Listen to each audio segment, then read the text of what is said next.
can't give this kid looks. Hout comes up short. Long rebound. Hout trying to save it, but he tosses it to Ball.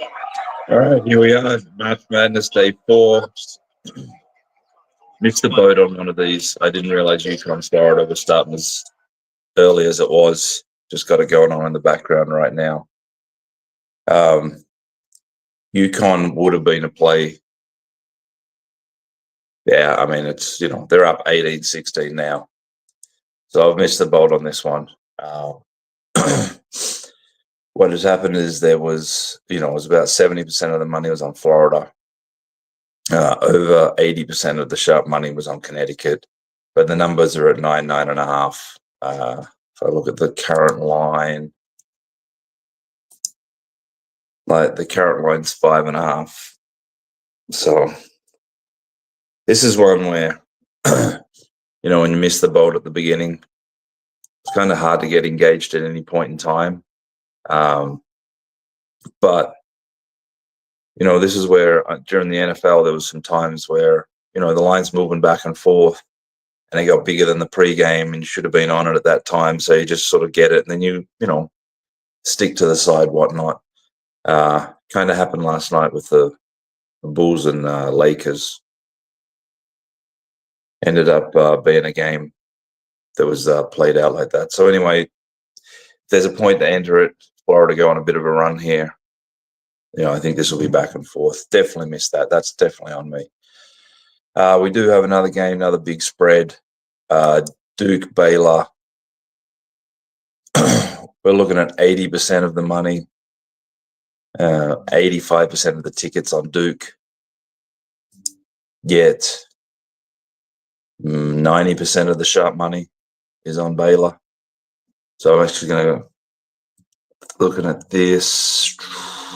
Sharp money's on at 12 is the bulk of it. Even as low as 10, it seems like there was some, proper action taken. But 12 is where it's at. Where are the numbers at right now? I think you can get 12.5. I mean, coming into this tournament, Duke was the one that looked like it was just going to be the best team. But, the money's showing that from the rec.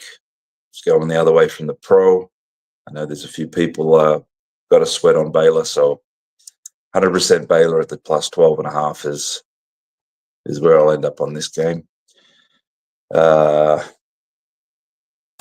St. Mary's pretty close, pretty balanced both sides.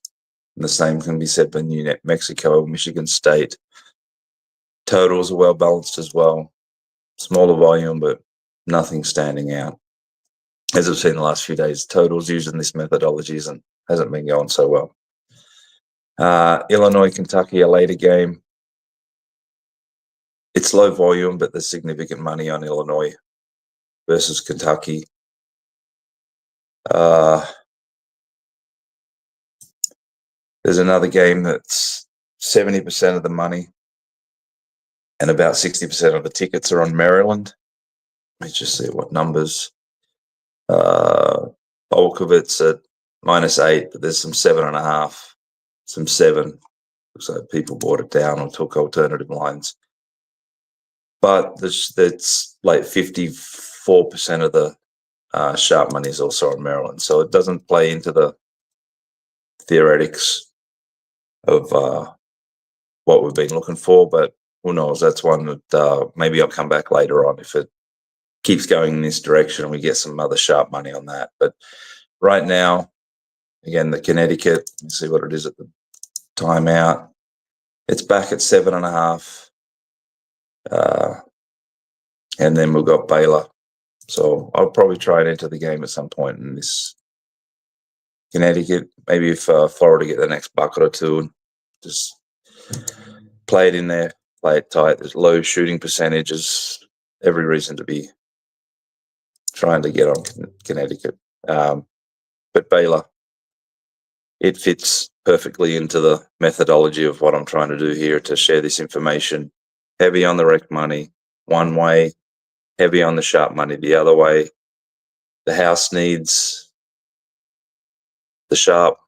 So that's where, this is why you take all the bets you can to get the right information, to buy the information by giving everybody bets. So then you truly get to understand what side or what number that you really want to be offering. So there's a few. Let's check if there's any volume in the NIT stuff. Here. NBA. A lot more early games today. Not a lot of volume. Really been short on volume. Check. Yeah.